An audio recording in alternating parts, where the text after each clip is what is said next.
Hi, welcome back to everybody. Sorry, I haven't posted a video in a while. I'm still trying to adjust this also. I was trying to get this a little better. Thanks for bearing with me. In this video, I'm going to go over how to build your own tsuka, your own Japanese sword handle, and scabbard as well. And I'll post more videos about this because there's actually quite a few steps to this, and there's a specific order on how to do this that I recommend, because if you don't follow that specific order, that's when mistakes are made and you have to backtrack, and that gets annoying. Really, nobody wants to do that.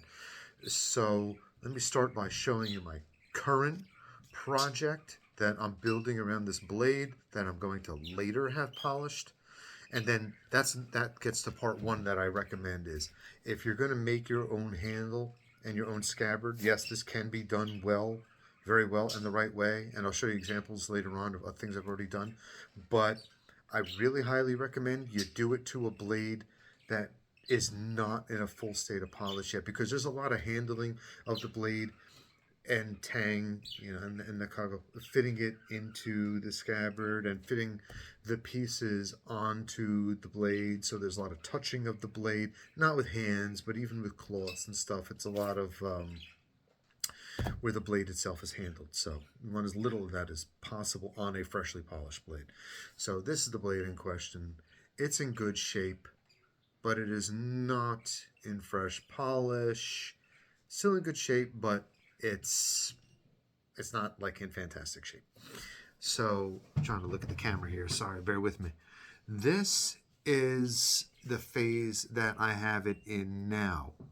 Now, it started out in pretty rough shape, actually, this whole ensemble, because it came with a different tsuba that was fake. It was a cast tsuba. It was signed, the seller said, yeah, but it was signed in cast, so it's like a signed fake. Okay, great.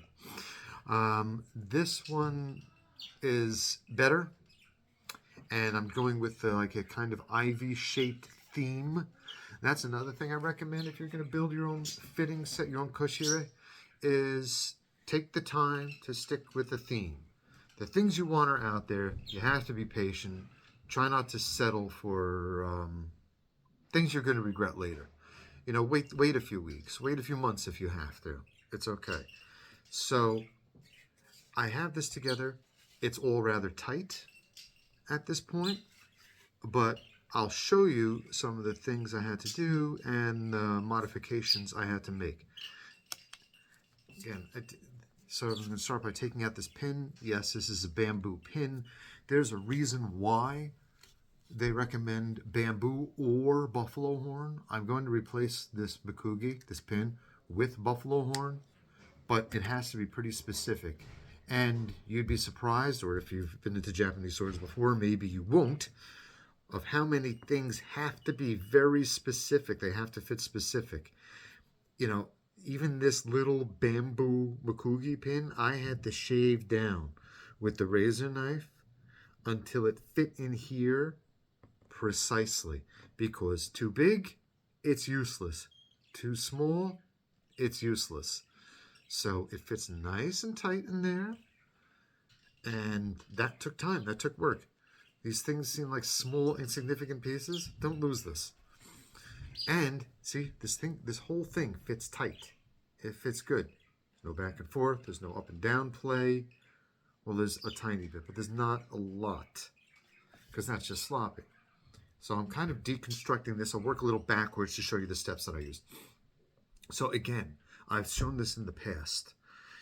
You don't have to like slam the tsuba or any other part to get a handle apart. Try this at least first before you go using any sort of implement. So take my hand, right? I'm going to wrap it close to the tsuba, the sword guard, and with the pin out, because it's not going to work with the pin in. You'll be fighting the laws of physics. So see, I'm going to squeeze, and look, comes apart already. And I have a towel here that I'm going to use on the blade, a clean towel. I know the blade's not in polish yet, but I'm still using a clean towel because, God forbid, you leave little scratches. That's more the polisher has to work for later to take out. So I'm moving this back little by little, and I'm actually going to get something. Bear with me a second. Sorry I didn't have this already. A clean napkin. And I'm going to show you how this comes apart in sections. Never touching the blade with my bare hands. Like, try to never. I can't imagine a situation where you'd ever have to. I don't know, maybe if it's falling or something, but then what are you doing? So this part comes off. Go there. The seppa. Now this is one of the good seppa that came with the blade. So it fits rather well. I'm not going to mess with that. This did not. It's a nice tsuba though. It is an antique. I got this for a good deal on eBay. Pretty good deal, you know, good price, and it's in good shape. It's not the most ornamental thing, but you know, it's still very nice. This is the other seppa, and this happens a lot where the seppa are in a certain order, especially if you have a blade, see, that tapers, where there's a taper here. It's a tiny bit, but it's clearly like smaller here and larger here. Take a look at your seppa and see which one has a larger opening. Don't just like, try not to just throw them on in any order, because they could have an order. Maybe they don't, but maybe they do. It's worth checking it out. And the habaki should fit tight. Again, not super tight to the point where you have to like slam it on. If you got to slam it on, there's a problem. Don't. You're more likely to split it along this seam here where it was soldered. So don't do that. So this fits on pretty tight, as you can see. But again, you don't want to go prying things off or hammering things off. I have seen blades, it's where the blade itself is damaged because some knucklehead tried to like hammer the hell out of the habaki. Don't do that. So, habaki, nice. I think I'm going to leave it this antique finish. I'm not going to silver wrap this one. I like the look. And then carefully set the blade aside for now. Again, and you know, I'm not a Shinsa panel like I've said before. I predict this is a mid to late Muromachi shortened Tsuriyage sword. Like I've explained the difference between Tsuriyage and Osuriage or Mume in other videos. If you look real close here, I don't know if you can see it on camera. It has a there was a hole that was plugged and filed. There was an extra hole about here. And yes, you can touch the tang on these swords, on Japanese swords. You can touch the tang. That's fine. This is not meant to be polished, this part. I have seen that too. I've seen parts where this is polished and, you know, where like somebody removed the rust thinking they were helping. You're not. Then you can't tell how old the blade is and it takes the patina away. So put that over there. Trying to stick to the theme of this video. So I started out with this.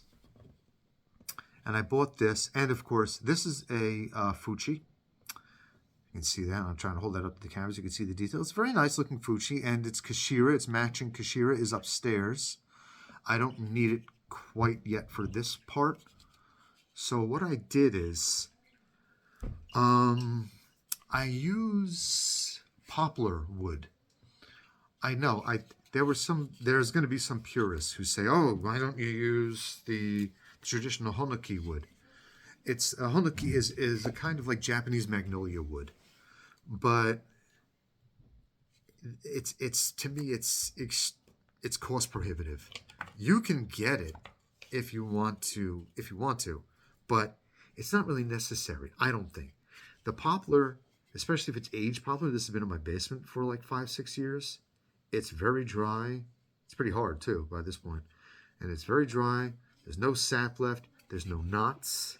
There's no sap. Yeah, it's poplar hobby board. I found that it works great for these purposes, and it's a whole lot cheaper than buying the Japanese, the magnolia, the honoki wood. And what I did is, how I start out with is 2 equal-sized pieces. So you can see where the split is. 2 equal-sized pieces of wood And what would happen is I'd lay this on the blanks, right? And you trace around here on the blanks. And I'm not gonna lie to you, it's just tedious. It's work. I highly recommend though, when you're carving the inside of these in the halves, that you carve the mune first. You almost want to carve like a channel. See on the inside here first, and then work your way up to this part. Because this can be rather shallow, this carving. This is where you're going to save a lot of work. This is often a lot deeper because you're following the shape of the blade. And go slow. One half at a time for at first, and then do two halves at a time. The reason why you want to do the two halves at a time is to be sure that half of the blade width encompasses this and the other half encompasses this equally. Otherwise, what's going to happen is when you have your handle complete, you're going to have a blade that's off to one side or the other, or it's going to fit in the scabbard weird. You want all of this to be as straight and perfect as possible, of course. So again, just take your time. Try not to use sandpaper either. Use carving implements. Try not to use sandpaper. The reason for that is it could leave a little tiny grit of sand behind.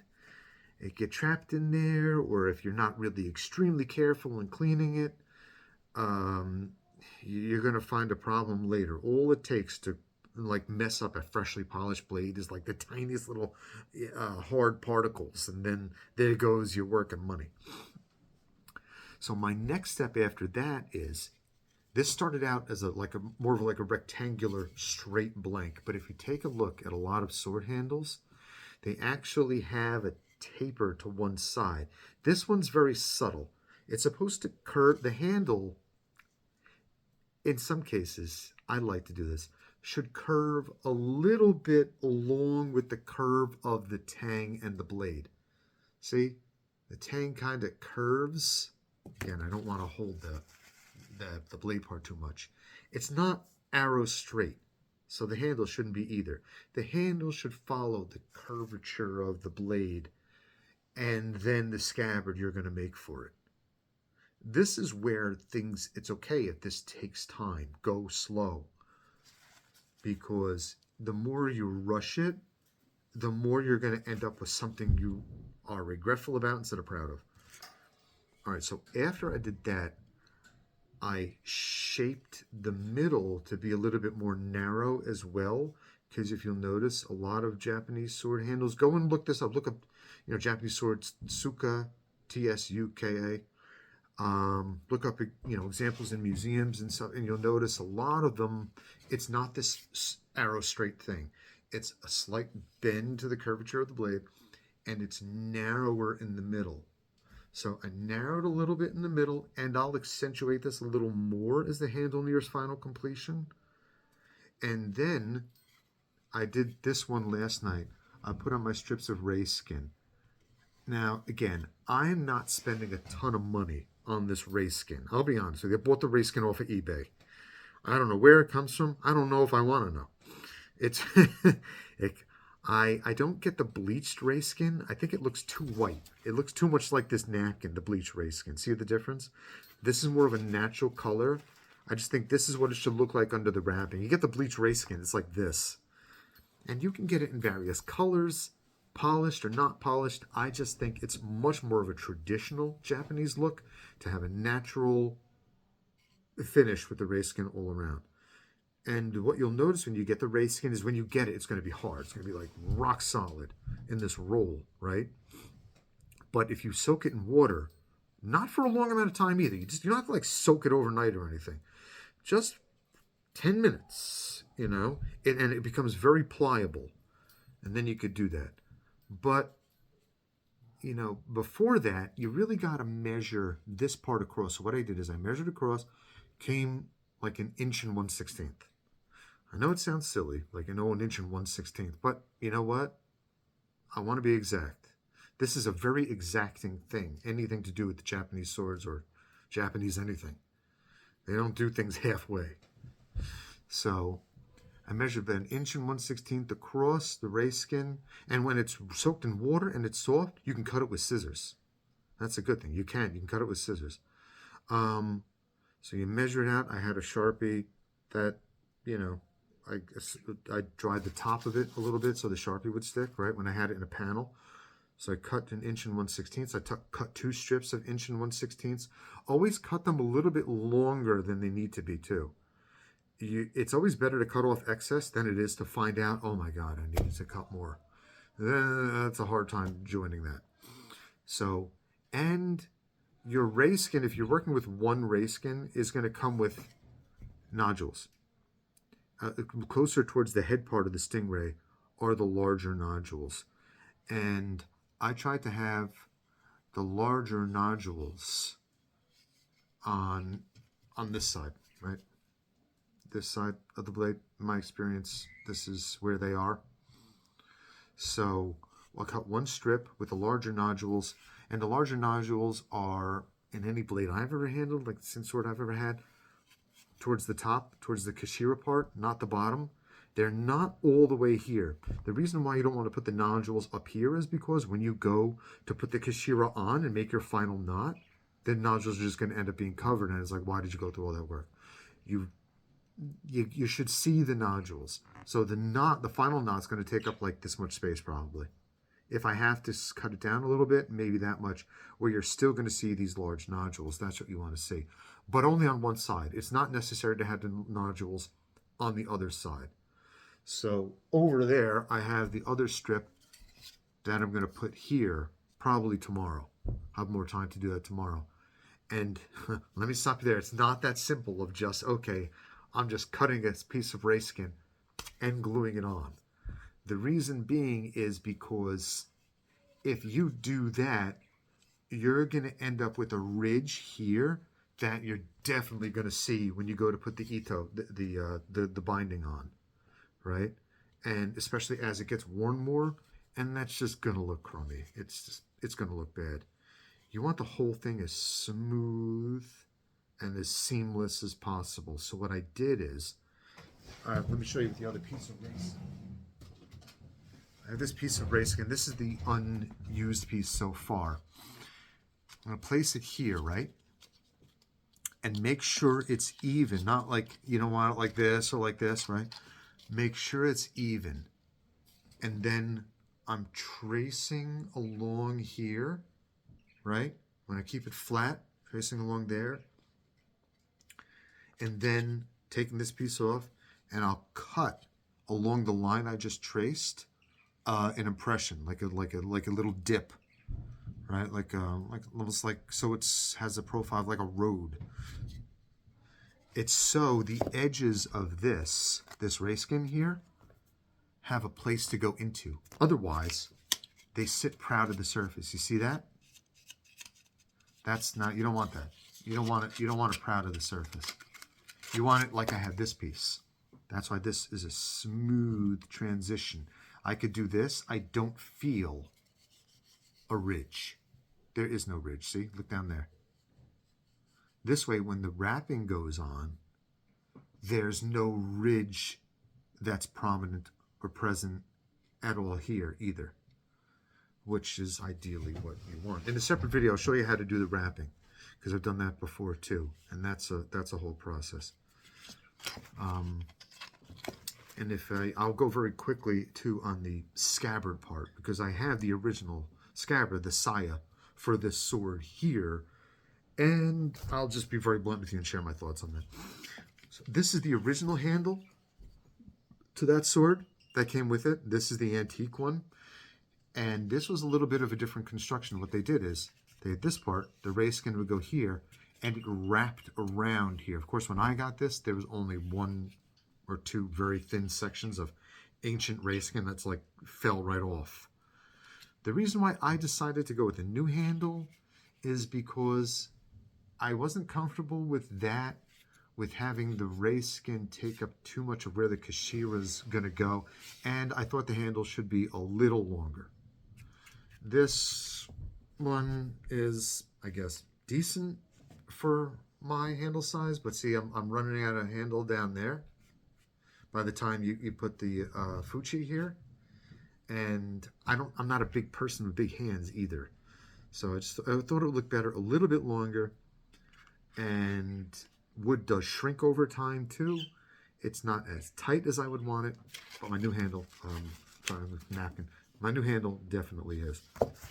So this is the original saya, and it came in very rough shape. It wasn't hard to split. Now, when you get swords, and if you find that you can or have to split the saya because you want to reuse it, be careful. This is another thing where you want to go slow. It was the traditional Japanese method to seal these with rice glue, which is actually rather strong, but it does get weaker over time, of course, and it's not super hard to split. But if you try to do it too fast, you end up with cracks not along the seam. Fixing those is a pain. This scabbard has seen better days. It originally came with a kazuka in here. That's long gone. There's not much left of this original lip here. Looks like the Colosseum by now, right? There would have been more around here where the horn collar fits over this. And this is the part that makes contact with the blade. The horn is not meant to make contact with the blade. The horn collar, or steel sometimes, goes over this so that protrudes through. I've done that process and I plan to do it again. That's another tedious thing. The buffalo horn has a specific smell, you know? But it's worth it. It's the traditional way to do it, and the outcome is beautiful. So let's stand up a little bit. This is the inside of the scabbard. As you can see, it looks pretty good. It's not bad.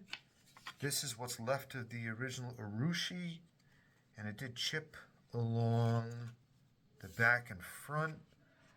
I don't know yet really if I can salvage this to reuse it, and I don't know if I want to anyway, because it's always advisable. They say, the experts too, they really do, that whenever you have a sword repolished, you want to have a new scabbard made because of the potential for hidden dirt and debris inside of a scabbard, even one as clean as this.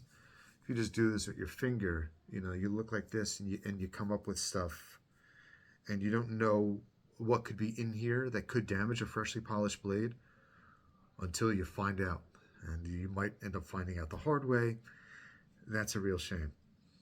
In a separate video, I'll go over more precisely how to make a scabbard, because there's a bunch of steps there. And I'll show you completed examples of ones that I've made that I think have turned out rather well, actually. So that pretty much concludes this video, but feel free to write in with any specific questions or things I might have left out, and I'll answer it. I know I've done this a bunch of times by now, and like I said, in a separate video, I'll show you those finished examples. All right, thank you, everybody. Bye-bye.